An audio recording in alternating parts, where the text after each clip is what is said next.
Pernah gak sih kamu ketemu sama orang yang baru belajar dikit tapi udah merasa paling bener? Sementara orang yang benar-benar ahli justru terlihat ragu dan banyak mempertanyakan. Fenomena ini bukan suatu kebetulan.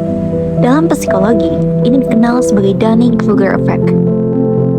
Dunning-Kruger Effect adalah bias kognitif di mana seseorang dengan kemampuan rendah cenderung melebihkan kemampuannya sendiri.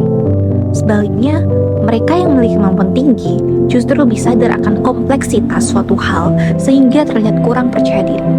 Konsep ini diperkenalkan oleh dua psikolog yang bernama David Dunning dan Justin Kruger. Melalui penelitian yang menunjukkan bahwa kurangnya pengetahuan seringkali membuat seseorang tidak menyadari keterbatasannya sendiri.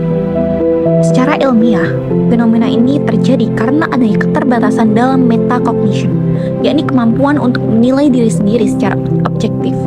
Seseorang yang belum memiliki cukup pengetahuan tidak hanya salah dalam memahami sesuatu, tapi juga tidak menyadari bahwa dirinya salah.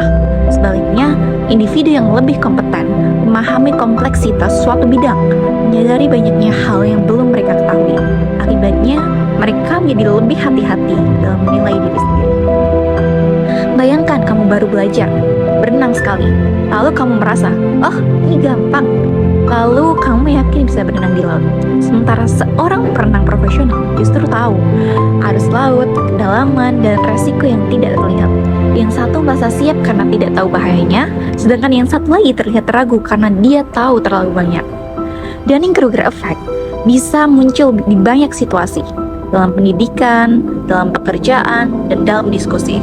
Fenomena ini juga menjelaskan kenapa seringkali orang yang paling vokal bukanlah yang paling kompeten.